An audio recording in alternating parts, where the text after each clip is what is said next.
When did a doctor refuse to save a dying child? I was at the pool when I saw my little brother Roman floating face down in the deep end. The lifeguard was texting on her phone up in the chair, not even looking at the pool.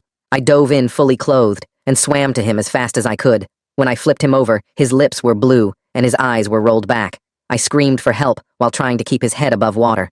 The lifeguard finally looked up and blew her whistle, and a man helped me pull him out onto the concrete. Roman wasn't breathing, and he was cold despite the hot sun. I started CPR like they taught us in health class, pumping his chest and breathing into his lungs. Water came out of his mouth, but he still wasn't responding. Someone said an ambulance was on the way, but I knew we couldn't wait. My car was right outside, so two dads helped me carry Roman to it.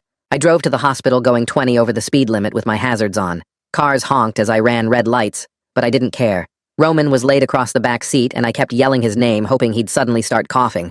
The hospital was only 5 minutes away, but it felt like hours. I screeched into the emergency room parking lot and ran inside screaming that my brother had drowned and needed a doctor immediately. A nurse came running with a wheelchair, and we got Roman on, but his skin was already turning from blue to gray. The nurse wheeled him through double doors while checking for a pulse. She found one but said it was weak and things weren't looking good. That's when I saw Dr. Schmidt, who'd treated me for a broken arm last year. He was standing by the vending machines drinking coffee. I ran up to him crying and begging for help. I explained that Roman had drowned and wasn't breathing properly. The nurse with the wheelchair stopped too, saying she needed a doctor to assess him immediately. Dr. Schmidt looked at his watch and then at Roman, who was unconscious in the wheelchair. He took a sip of his coffee before responding. "I'm off duty. I can't help you." I stared at him. Even the nurse looked equally shocked and said this was an emergency. But Dr. Schmidt shrugged and said his shift had ended 10 minutes ago. He pointed down the hall saying other doctors were available, and he didn't feel like clocking in, especially not for some kid. The nurse found another doctor who immediately started working on my brother. They hooked him up to machines and put a tube down his throat. The young doctor worked on Roman for 30 minutes trying everything. He shocked his heart twice and pushed dozens of medications, but the monitor showed flat lines. The doctor called the time of death at 3:19 p.m.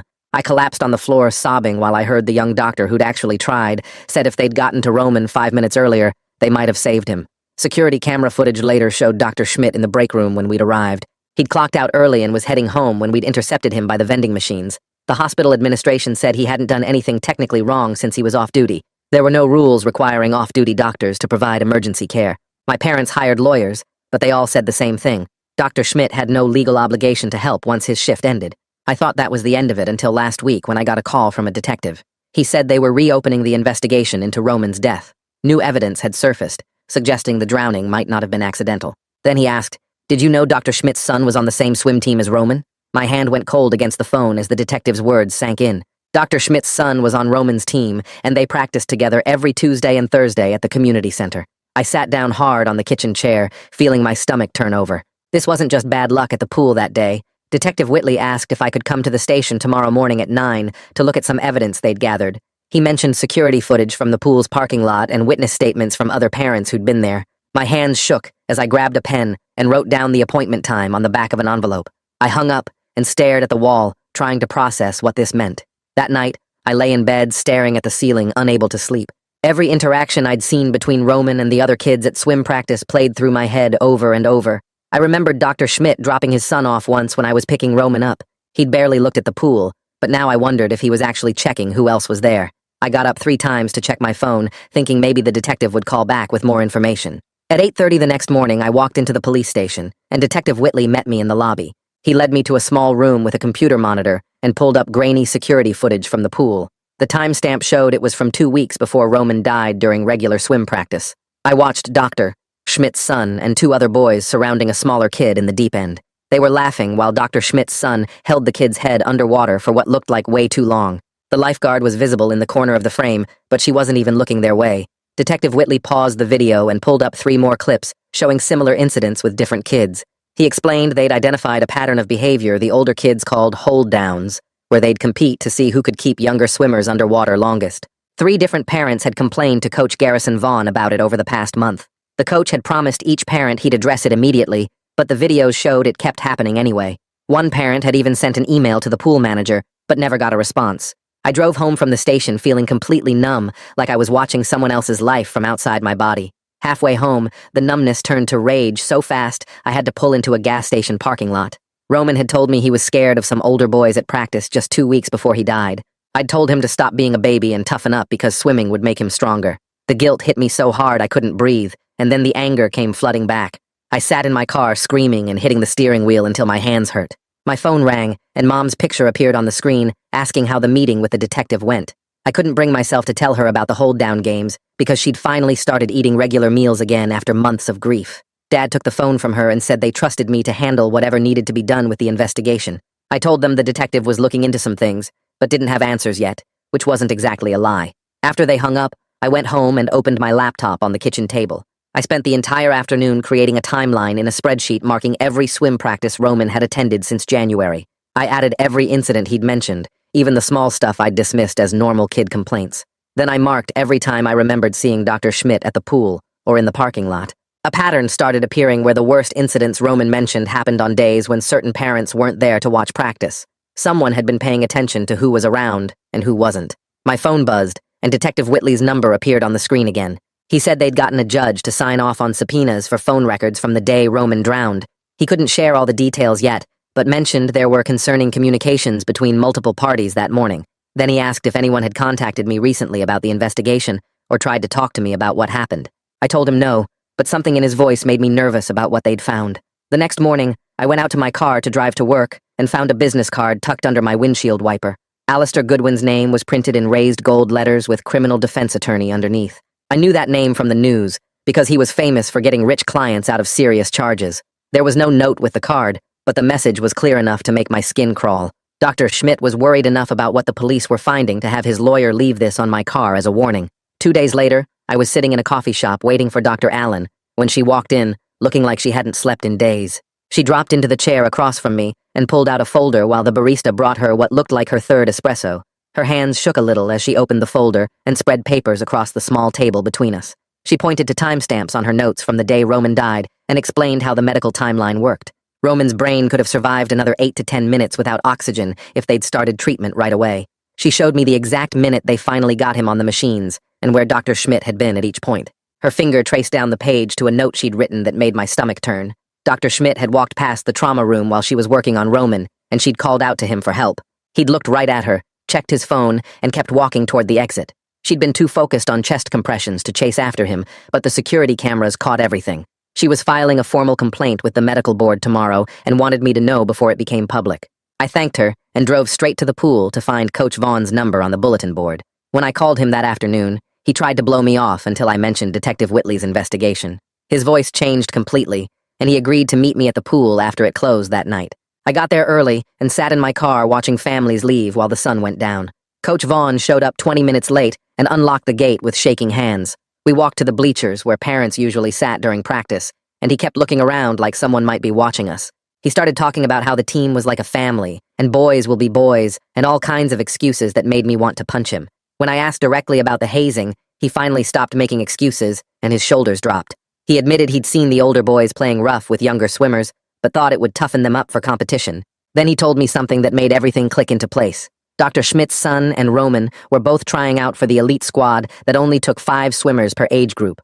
Roman was 2 years younger, but his times were faster than kids who'd been swimming since they were toddlers. The selection was supposed to happen the week after Roman died, and everyone knew Roman would make the team. Dr. Schmidt's son had been telling everyone he deserved the spot because he'd been on the team longer. 3 days passed before I heard a knock on my door at 9 in the evening. Becca Kent was standing on my porch looking like she might throw up. She kept saying her lawyer told her not to come, but she couldn't sleep anymore and needed to tell someone the truth. I let her in, and she sat on my couch clutching her phone like it might explode. She pulled up old text messages and turned the screen toward me with shaking hands. The texts started an hour before Roman drowned with someone claiming to be her supervisor at the pool. The messages told her to look away for a few minutes because some boys needed to work out their differences. She thought it was weird, but her boss had been on her case about being too strict with the older kids. The number was disconnected now, but she'd saved screenshots of everything. The person had been really specific about when to stop watching and for how long. She realized after Roman died that her actual supervisor had been at a meeting across town that whole morning. I took pictures of all the screenshots and called Detective Whitley right away, even though it was late. He answered on the second ring and told me to bring Becca to the station immediately. We drove there in separate cars and spent 3 hours going through everything while they made copies of her phone data. Detective Whitley left the room several times to make calls and came back looking more serious each time. Finally, he sat down and explained what they'd found. The disconnected number had been from a burner phone bought with cash at a convenience store 2 days before Roman died. The security footage from the store was grainy, but showed a teenage boy who matched Dr. Schmidt's son buying the phone. They were building a case that would change everything. The district attorney's office called me the next morning and asked me to come downtown. The prosecutor who met me specialized in cases involving kids, and she didn't waste time with small talk. She explained that Dr. Schmidt's son was 17, which meant he could be tried as an adult for certain crimes. They were looking at murder charges based on the evidence of planning and the deliberate nature of holding Roman underwater. She needed me to provide a victim impact statement, which meant sitting in a small room and telling a camera about the worst day of my life. I agreed, even though the thought made me feel sick. 2 days later, I was in that small room with harsh lights and a camera pointed at my face. Janet Marshall, the victim's advocate, sat beside me with a box of tissues and a gentle voice. I started talking about finding Roman in the pool and had to stop twice when I couldn't breathe through the crying. Janet helped me get through it by reminding me this would help get justice for Roman. After 2 hours, we finally finished, and I felt completely empty. Word spread through our small town faster than wildfire, and my phone started buzzing constantly. 3 different families reached out within days with their own stories about their kids getting hurt at the pool. One mother told me her son had almost drowned the previous summer during what the older boys called a game. The family had been told it was just an accident and kids playing too rough. Another parent said their daughter quit the swim team after being held underwater until she passed out. Nobody had connected the dots until now because each incident had been explained away as isolated rough play. My phone rang 2 days later while I was staring at Roman's swim trophies in his room. A woman named Funmi Bryant said she was a reporter looking into problems at the pool. She'd found records showing the city cut lifeguard training money 3 years ago, even though parents kept complaining about safety. I met her at a coffee shop downtown where she spread out folders full of papers and budget reports. She showed me 7 different safety complaints filed in the past year that the city basically ignored. Her notes had names of other families whose kids got hurt at that pool, but nobody ever connected the dots before. I gave her copies of everything I had, including the timeline I'd made of Roman's practices and incidents. She took notes for 2 hours asking about every detail I could remember about the pool staff and procedures. The next morning, I woke up to 50 text messages from people who'd seen the news. The hospital announced they'd put Dr. Schmidt on administrative leave while they investigated what happened. Halima Weiss from the hospital was on TV saying they were reviewing their policies, but still claiming Dr. Schmidt didn't break any rules. I threw my coffee mug at the wall, watching her defend him with that fake, concerned look on her face. Mom had to clean up the pieces while I sat on the kitchen floor, shaking with anger. 3 nights later, someone knocked on our door around 10 o'clock, which was weird because nobody visited that late anymore. Dr. Schmidt's wife was standing on our porch with mascara running down her face. She kept saying her son made a mistake and begged my parents to understand their family was destroyed. Mom looked at her for maybe 5 seconds before slamming the door in her face. The woman started pounding on the door, screaming that we were ruining her baby's life over an accident. Dad called 911 while I watched through the window as she kicked our mailbox and threw rocks at the house. 2 police cars showed up and had to basically drag her away while she kept screaming about her innocent son. Detective Whitley called me the next afternoon with news that changed everything. They'd gotten phones from some swim team kids and recovered deleted videos that the boys thought were gone forever. One video showed Dr. Schmidt's son at a party the night before Roman died, bragging about taking care of the competition. Another kid's voice on the recording said, his dad better be ready, which meant Dr. Schmidt knew something was going to happen. The detective played parts of the audio for me over the phone, and I had to sit down hearing those boys laugh about their plan. He said the prosecutor was building a strong case now, with this evidence of planning and coordination between father and son. A week later, I got an official letter saying the medical board scheduled a hearing about Dr. Schmidt's conduct. Dr. Allen agreed to testify about the medical timeline and how those 5 minutes could have saved Roman. The nurse who saw Dr. Schmidt refused to help was also going to testify about what she witnessed that day. They were investigating whether his phone call to Becca after Roman died was tampering with evidence or obstruction of justice. The hearing for Dr. Schmidt's son happened on a cold Tuesday morning at the courthouse downtown. I sat in the second row behind the prosecutor, watching them bring him in, wearing a dark blue suit. He looked smaller than I remembered from the pool, with his shoulders hunched and his face pale like he hadn't slept in weeks. For just a second, I felt bad for him, until I pictured Roman's blue lips and cold skin, and the feeling went away fast. The judge read the charges, which included second-degree murder and conspiracy to commit assault on a minor. His lawyer argued for bail, but the prosecutor said he was a flight risk since his family had money and connections. During the arguments, the prosecutor pulled out printed text messages that made everyone in the courtroom go quiet. Dr. Schmidt had texted his son that morning saying, "Remember what we discussed, and I'll handle my end." His son wrote back that the others knew what to do, which proved they'd planned everything together as a group. The judge denied bail and scheduled the trial, while Dr. Schmidt's mom started sobbing in the back row. 2 days after that hearing, a family showed up at our house with their son Theo Cross, who was on Roman's swim team. Theo looked sick and his mom explained he'd been in therapy since the drowning, because he couldn't handle the guilt anymore. He sat on our couch picking at his fingernails, while his parents rubbed his back and encouraged him to tell us everything. Theo said Dr. Schmidt's son forced him and 2 other boys to help hold Roman under the water that day. He described how Dr. Schmidt's son threatened to hurt him bad if he didn't help with their plan for Roman. The boy was crying so hard he could barely talk, but he kept going with his story about that morning at the pool. He said they waited until the lifeguard was distracted, then surrounded Roman in the deep end, where nobody could see clearly. Dr. Schmidt's son grabbed Roman first, and the others had to help hold his arms and legs while he fought to get free. Theo counted out loud the way Dr. Schmidt's son did it that day, going slowly from 1 to 30. Roman was fighting really hard at first, kicking and trying to scream underwater, but then he suddenly went completely limp. They let go and swam away fast, pretending nothing happened, until some mom started screaming about a kid floating. Detective Whitley interviewed the pool supervisor the next week and got him to admit some damaging stuff. Becca had actually reported concerns about older boys hazing younger swimmers 2 weeks before Roman drowned. The supervisor told her to mind her own business and just focus on scanning the water like she was paid to do. Now he was facing criminal charges for negligent supervision and trying to blame everyone else for not doing their jobs right. Our family lawyer called me 2 days later saying we needed to meet right away about filing a civil suit. I drove to his office downtown and sat across from him while he spread out papers showing all the evidence Detective Whitley had shared. He explained we had strong cases against the pool for negligent supervision and the city for budget cuts that left kids unsafe. We could also sue Dr. Schmidt personally for conspiracy, since the evidence showed he knew something would happen to Roman. The hospital was harder, but their policy of letting doctors walk away from dying kids might count as institutional negligence.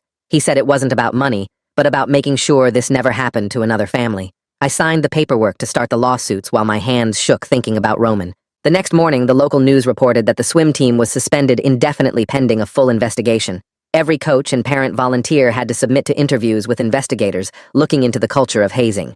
3 board members resigned that same day when emails leaked, showing they'd gotten complaints about safety problems months ago. One email from a concerned parent described older boys holding younger ones underwater, but the board president wrote back saying they couldn't risk bad publicity before the big championship meet. The newspaper published the emails on their website, and parents started pulling their kids from all the youth sports programs. 5 days after that, I was eating breakfast when the news showed Dr. Schmidt being arrested at his house. Police officers walked him out in handcuffs while news cameras filmed everything and neighbors stood in their yards watching.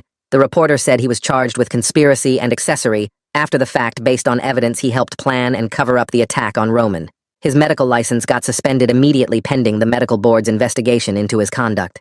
The photo of him in handcuffs made the front page of every local paper, and even some national news websites picked up the story. During his deposition 3 weeks later, Dr. Schmidt sat in a conference room with his lawyer while the prosecutor asked questions. The prosecutor played the recording of his phone call to Becca right after Roman died, where he told her to be careful what she said. Dr. Schmidt claimed he was just trying to protect his son from false accusations about an accident. But when they asked why he called Becca before calling 911 or checking on Roman's condition, he couldn't give a good answer. He finally admitted warning her not to mention the hazing because he didn't want his son's future ruined over what he called a pool accident. The prosecutor asked if he knew his son planned to hurt Roman, and he said no, but his voice cracked, and he kept looking at his lawyer.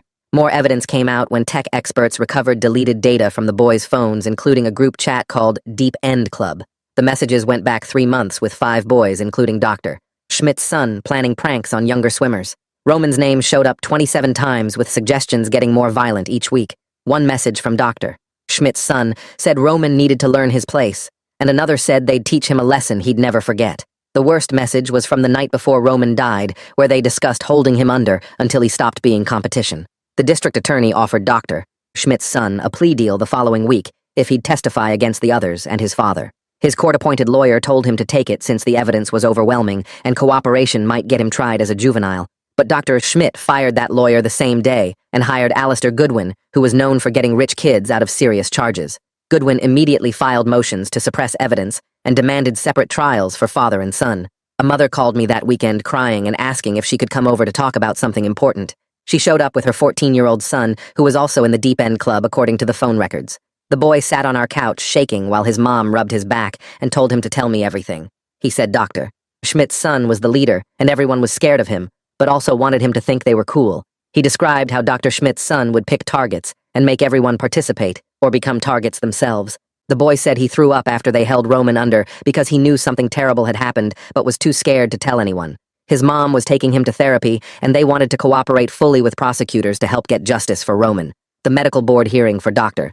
Schmidt happened 2 months later in a big conference room at the state capitol building.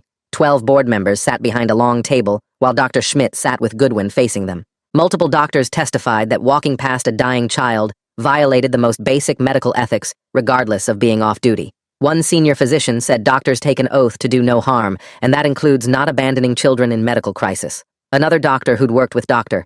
Schmidt testified that he'd bragged about not wasting time on hopeless cases. The most damaging testimony came from a board member who asked Dr. Schmidt directly how he could walk past the trauma room where Roman was dying. Dr. Schmidt started to answer, but Goodwin cut him off and said they'd provide a written response later. The hearing ended with the board voting unanimously to permanently revoke his medical license effective immediately. Funmi Bryant's investigation got published in a special report that made everyone in town sick to their stomachs. She'd found records showing 7 near drownings at our pool in 3 years, with every victim under 12 years old. Each incident got written up as an accident with no real investigation, even when parents complained about older kids being rough. The previous pool manager had quit after reporting safety concerns that the city ignored to save money. Bryant interviewed families whose kids had almost died, and they all described the same pattern of older boys targeting younger swimmers. The city manager announced his resignation the day after the report came out, saying he took responsibility for the systemic failures. Detective Whitley called me that night with news that made me sit down hard on my kitchen floor. The prosecutor had enough evidence to charge Dr. Schmidt's son with murder, since the attack was intentional and planned. Multiple boys had confirmed Dr. Schmidt's son knew Roman was drowning and kept holding him down anyway. The evidence of his father's involvement made the conspiracy charges even stronger, with both of them facing potential life sentences. 3 weeks passed before I could bring myself to visit Roman's grave. The cemetery sat on a hill outside town, and I drove there alone on a Thursday morning. Mom and Dad had been going separately, but we'd never gone together. I parked near the new section where they put kids and walked across the wet grass. Roman's headstone was small and gray with just his name and dates. I sat down on the cold ground and started talking to him about everything that had happened. I told him about the phone records and the Deep End Club messages and how Dr. Schmidt's son was going to pay for what he did. My voice cracked when I explained how the other boys were cooperating with prosecutors. Mom and Dad showed up while I was still talking, and we all stood there together. Dad put his hand on the stone, and Mom grabbed my arm. We cried hard for the first time since the funeral, and it felt like something broke open inside all of us. The prosecutor called that afternoon to say the trial date was set for 6 weeks away. Dr. Schmidt's son would be tried as an adult for murder and conspiracy. His father's trial would happen 2 months after that. The other 4 boys from the Deep End Club had taken plea deals for lesser charges. They'd testify against both father and son in exchange for juvenile detention instead of adult prison. Our town split into 2 camps when the news broke. Most people supported us and wanted justice for Roman, but some thought we were destroying a good family over an accident. I started getting looks at the grocery store, and someone left a note on my car saying we should forgive and move on. The courthouse filled up every day during jury selection, which started 2 weeks before the actual trial. I sat in the back row watching potential jurors answer questions about swimming and kids, and whether they'd already made up their minds. The judge dismissed 12 people the first day who admitted they'd already decided guilt based on news coverage. One woman said she had a son Roman's age and couldn't be fair. A man said he knew Dr. Schmidt professionally and thought he was innocent. It took 14 days to find 12 jurors and 2 alternates who claimed they could be impartial. The prosecutor was a woman named Barr, who'd handled other child death cases. She wore dark suits and kept her hair pulled back tight. On the first day of trial, she stood in front of the jury holding a photo of Roman in his swim team uniform. She walked them through everything step by step. She explained how 5 boys planned for weeks to hurt younger swimmers. She showed the text messages on a big screen where they talked about teaching Roman a lesson. She described how they surrounded him in the deep end while the lifeguard was distracted by fake texts. She demonstrated with her hands how they held him under for 90 seconds until he stopped moving. She pointed at Dr. Schmidt's son and said he was the leader who counted out loud while Roman drowned. Several jurors looked sick when she described Roman's blue lips and the bruises on his arms. She finished by promising to prove this was murder, not rough play gone wrong. Goodwin stood up next, wearing an expensive gray suit and a concerned expression. He walked slowly to the jury box and started talking about boys and how they play. He said teenage boys don't always know their own strength, and sometimes games get out of hand. He described Dr. Schmidt's son as a good student and athlete who made one terrible mistake. He said the boys were just messing around and never meant for anyone to get hurt. He showed photos of Dr. Schmidt's son at church and volunteering at food drives. He argued that calling this murder was going too far and destroying another young life wouldn't bring Roman back. My hands were shaking, so bad I had to leave the courtroom before I started screaming at him. Mom followed me out, and we sat in the hallway while Dad stayed inside taking notes. The second day brought Theo Cross to the stand, and he looked terrified. His parents sat behind us, and his mom kept crying quietly. The prosecutor asked him to describe what happened that day at the pool. Theo's voice shook as he explained how Dr. Schmidt's son called them over to the deep end. He said they'd done hold-downs before, but only for a few seconds. This time was different, because Dr. Schmidt's son was angry about Roman beating his relay time. Theo stood up and showed the jury how they positioned themselves around Roman. He demonstrated the grip Dr. Schmidt's son taught them to use on the arms. He lifted his own sleeve to show old bruises from when he tried to let go early. He said Dr. Schmidt's son kept counting slowly and wouldn't let them release Roman even when bubbles stopped coming up. Goodwin tried to make Theo look like a liar during cross-examination, but Theo stuck to his story. He admitted he was getting a lighter sentence for testifying, but said he was telling the truth anyway. The prosecutor played the security footage next, and even though it was grainy, you could see everything. 5 boys surrounded one smaller figure in the deep end near the wall. You could see them moving in formation like they'd practiced. The smaller figure struggled and splashed for about 30 seconds. Then the movements got weaker and stopped completely. The boys held their positions for another full minute before swimming away in different directions. The timestamp at the bottom showed 2:47 p.m. to 2:49 p.m. Someone in the gallery gasped when the small figure started floating face down. That was when I'd noticed Roman from across the pool. Becca took the stand the next morning wearing a black dress and no makeup. She looked different from the confident lifeguard I remembered. She admitted getting texts that day, telling her to check something in the storage room. She thought they were from her supervisor, but later learned the number was fake. She was gone for 3 minutes, which was when the boys attacked Roman. She came back to see me diving in after him. She testified that Dr. Schmidt called her that night after Roman died. He told her to say she'd been watching the whole time and saw nothing unusual. He said admitting she'd left her post would ruin her life and wouldn't help anyone. She'd already pled guilty to negligence and was serving community service. Dr. Allen testified last for the prosecution, and she brought medical charts with her. She explained the bruise patterns on Roman's arms and chest matched forceful restraint, not accidental contact. She showed photos that made several jurors look away. She described how drowning victims have a window for revival if treated immediately. She said Roman still had a faint pulse when he arrived at the hospital. With immediate intervention from any doctor, his chances would have increased significantly. She looked directly at Dr. Schmidt's son when she said Roman's death was preventable twice, once at the pool and once at the hospital. The defense started their case by calling character witnesses who all said nice things about Dr. Schmidt's son. His math teacher said he was helpful and smart. His neighbor described him shoveling her driveway in winter. The family's pastor talked about his volunteer work, but on cross-examination, the prosecutor got them to admit things they'd overlooked. The teacher acknowledged getting complaints about him bullying younger students. The neighbor mentioned seeing him throw rocks at a cat. The pastor admitted several families had left the youth group because of problems with older boys picking on younger ones. The defense attorney finally called Dr. Schmidt's son to the stand, even though Goodwin had been arguing against it all morning. He walked up slowly and put his hand on the Bible and swore to tell the truth. He sat down and adjusted the microphone 3 times before Goodwin asked him to explain what happened that day at the pool. He started talking about how they were just playing around and things got out of hand. The prosecutor stood up and objected, saying he wasn't answering the actual question. The judge told him to be more specific about the events. He cleared his throat and said they'd been doing breath-holding contests for weeks, and Roman always wanted to participate, even though he was younger. The prosecutor pulled up the text messages on the screen where he'd written about teaching Roman a lesson for beating his relay time. He stared at the texts for a long time before saying he was just mad and didn't mean it literally. She asked him why he held Roman underwater for 90 seconds when their usual contests were only 10 or 15 seconds. He said he lost track of time, which made several jurors shake their heads. She showed him the video again and asked him to explain why all 5 boys were positioned around Roman in a specific formation. He said it just happened that way, but couldn't explain why they'd practiced the same formation the week before, according to witness testimony. When she asked if his father knew about the plan, he froze for almost 10 seconds before saying no. The pause was so long that even the judge looked surprised. Goodwin tried to help during redirect by asking about his volunteer work, but the damage was done. 2 days later, the prosecutor gave her closing argument, and she started by showing a huge photo of Roman in his swim team uniform from last year. He was smiling and holding a trophy he'd won for most improved swimmer.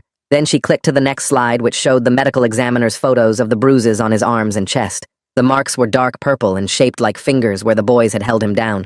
Several jurors started crying, and one woman had to look away. The prosecutor walked them through the timeline again, showing how the boys planned the attack for days and coordinated with fake texts to the lifeguard. She played the security footage one more time and pointed out how Dr. Schmidt's son was the last one to let go of Roman, even after the other boys had started swimming away. Goodwin's closing argument focused on reasonable doubt and the fact that teenagers make bad decisions without thinking about consequences. He argued that murder required intent to kill, and these boys only meant to scare Roman, not actually hurt him. He reminded the jury that sending a 17-year-old to prison for life wouldn't bring Roman back. The jury left to deliberate, and we spent 3 days waiting in the hallway outside the courtroom. Mom brought crossword puzzles but couldn't focus enough to fill them in. Dad paced back and forth until the bailiff asked him to sit down. Other families waiting for their verdicts would glance at us with sympathy. On the third afternoon, the bailiff came out and said the jury had reached a verdict. We filed back into the courtroom, and I noticed Dr. Schmidt's son was even paler than before. His mom was gripping his dad's hand, so tight her knuckles were white. The judge asked the jury foreman to stand and read the verdict. On the count of murder in the second degree, they found him guilty. On the count of conspiracy, they found him guilty. Dr. Schmidt's son collapsed forward in his chair, while his mother started screaming that it wasn't fair. The judge had to bang her gavel 3 times to restore order. Security officers moved closer to Dr. Schmidt's family in case they tried something. I felt hollow inside, like someone had scooped out my chest. There was no satisfaction or relief, just an empty acknowledgement that the truth had finally been recognized. 3 weeks later, we came back for sentencing, and I had to read my victim impact statement. I stood at the podium and looked directly at Dr. Schmidt's son, who kept his eyes on the table. I told him about Roman's dream of making the Olympic team someday, even though he was only 9. I described how he used to practice his strokes in the bathtub and how he'd set his alarm for 5 in the morning to swim before school. I told him about Roman's fear of the older boys at practice and how he'd asked me to come watch him, but I'd been too busy with my own life. I explained how Roman trusted that adults and older kids would keep him safe because that's what we'd always taught him. I said he'd stolen our brother and destroyed not just our family but his own family too. The judge thanked me and asked Dr. Schmidt's son if he wanted to say anything before sentencing. He stood up and mumbled that he was sorry, but it sounded rehearsed. The judge said she'd reviewed all the evidence, and this was one of the most callous crimes she'd seen in her 20 years on the bench. She noted the premeditation shown in the text messages and the victim's young age and vulnerability. She sentenced him to 25 years in prison with the possibility of parole after 15 years. His mother had to be physically removed from the courtroom by 3 officers while she screamed about her baby boy. 2 months passed before Dr. Schmidt's own trial started, and by then, his medical license had been permanently revoked. He was charged with conspiracy, accessory after the fact, and obstruction of justice. The prosecutor laid out how his phone calls and messages after Roman's death showed a clear pattern of trying to cover up his son's crime. During the trial, they revealed something that made everything click into place. Dr. Schmidt had taken out a large life insurance policy on his son just 4 months before Roman died. The prosecutor suggested he saw Roman as a threat to his son's swimming scholarship opportunities and college prospects. She argued he'd helped plan the attack to eliminate the competition. The evidence included emails where he'd researched which colleges recruited swimmers and what times they required. Roman's times were already better than his son's, despite being 4 years younger. Our lawyer called to tell us the hospital had agreed to settle our civil suit for an amount I can't disclose. They admitted no wrongdoing, but implemented new policies requiring any doctor on the hospital premises to assist in life-threatening emergencies, regardless of duty status. The staff calls it Roman's Rule, though they don't use that name publicly. The prosecutor presented phone records showing Dr. Schmidt called his son 6 times the morning of the drowning. She also showed he'd searched for information about drowning and revival times on his computer the week before. When the verdict came back guilty on all charges, he finally looked at our family for the first time since the trial started. As the officers led him away in handcuffs, he mouthed the words, "I'm sorry," to us. Dad put his arm around me as we walked out of the courthouse for what we hoped would be the last time. The judge sentenced him to 10 years in prison with no possibility of early release. The pool underwent complete restructuring after the trials ended. They hired new management and installed cameras covering every inch of the pool area. They now require 3 lifeguards minimum at all times, with 1 specifically watching the deep end. A bronze plaque near the entrance has Roman's name and dates with the words, "Forever Young, Forever Brave," underneath. They started a new program where older swimmers mentor younger ones with strict supervision, and all swimming lessons now include education about bullying and hazing and bystander intervention. A year after the trials ended, Mom and Dad and I sat around our kitchen table with stacks of paperwork to create the Roman Foundation. We filled out nonprofit forms and tax documents, while Dad called lawyers to make sure we did everything right. Dr. Allen came over that weekend with boxes of research about drowning prevention and hazing in youth sports. She helped us write our mission statement and agreed to join our board of directors. We started reaching out to schools and swim programs across the state, then expanded nationwide when other parents contacted us with similar stories. I spent hours on the phone with program directors explaining our safety protocols and anti-hazing policies. Meanwhile, the boys who held Roman underwater were serving their sentences in different juvenile facilities across the state. 2 of them sent letters through their counselors that actually sounded like they understood what they'd done. One wrote about having nightmares where he was the one drowning and nobody would help. Theo's family sold their house and moved 3 states away, but he kept sending me emails about his recovery. He started speaking at his new school about bystander intervention and sent photos from assemblies where he told Roman's story. I went back to college that fall and switched my major from business to criminal justice. My advisor helped me focus on victim advocacy courses and connected me with professors who understood trauma. During a class discussion about child victims, I had to leave the room when they showed statistics about preventable deaths. My criminal law professor pulled me aside after and said she'd lost a sibling too and offered to mentor me. Mom and Dad started going to grief counseling twice a week at first, then weekly, then monthly, as they slowly learned to function again. They found a support group for parents who'd lost children to violence, where they met 3 other families with similar stories. Dad started speaking at conferences about pool safety, while Mom focused on recognizing hazing warning signs. Their marriage almost broke during the first year, when they could barely look at each other without seeing Roman's absence. But the counselor helped them work through blaming themselves and each other. The city council voted to create a civilian oversight board after Funmi's articles kept pressure on them for months. 3 parents who'd lost kids to preventable incidents agreed to serve on it, including a mother whose daughter died in a playground accident. They started reviewing every public pool and youth sports program in the city with new safety requirements. Detective Whitley called me every few months to check how we were doing. He told me Roman's case changed how he investigates anything involving kids now. He started training other detectives on recognizing organized hazing and abuse patterns that adults often dismiss as kids being kids. He sent me updates when new policies went into effect because of evidence from our case. Funmi won a state journalism award for her investigation into the systemic failures that let Roman die. She called to tell me she was donating the $5,000 prize to our foundation. Her reporting led to 3 state legislators introducing a bill about pool safety and mandatory reporting requirements. The bill passed 18 months later with Roman's name on it. I graduated from college after taking an extra semester to finish my criminal justice degree. A foundation that supports crime victims offered me a full scholarship to law school after reading my application essay about Roman. The selection committee wrote that my story showed exactly why the justice system needs advocates who understand loss. 3 years into law school, I was asked to speak at a national conference about preventing youth violence in sports. I stood in front of 200 people and told them about Roman practicing his strokes in the bathtub. I explained how the older boys turned swimming from his joy into his death. After my talk, a woman came up crying and said her son had been complaining about older kids at his swim practice. She said my presentation might have just saved his life, and she was pulling him out immediately to find a safer program. 5 years after Roman died, we held the first memorial swim meet in his honor at the newly rebuilt community pool. We charged entry fees that went toward free swim lessons for kids whose families couldn't afford them. Hundreds of people showed up, including some unexpected faces. 2 of the boys who'd been involved, now young men, asked if they could volunteer at the registration table. One of them had tears running down his face as he handed out programs with Roman's picture on the cover. The other one's hands shook as he explained to confused parents that he was there to make amends for something unforgivable. We raised enough money that day to fund swim lessons for 60 kids who might never have learned water safety otherwise. I graduated law school 3 years later and passed the bar on my first try. The district attorney's office hired me straight away after reading my application about Roman's case. My first day, they assigned me to the Crimes Against Children unit, where I'd specifically requested to work. The office they gave me was small, but had a window overlooking the courthouse steps. I hung Roman's swim team photo above my desk, next to the framed copy of the pool safety laws that got passed because of him. Every morning, I'd look at his smile before opening case files about other kids who needed justice. My supervisor warned me the work would be hard, but I already knew that from living through it myself.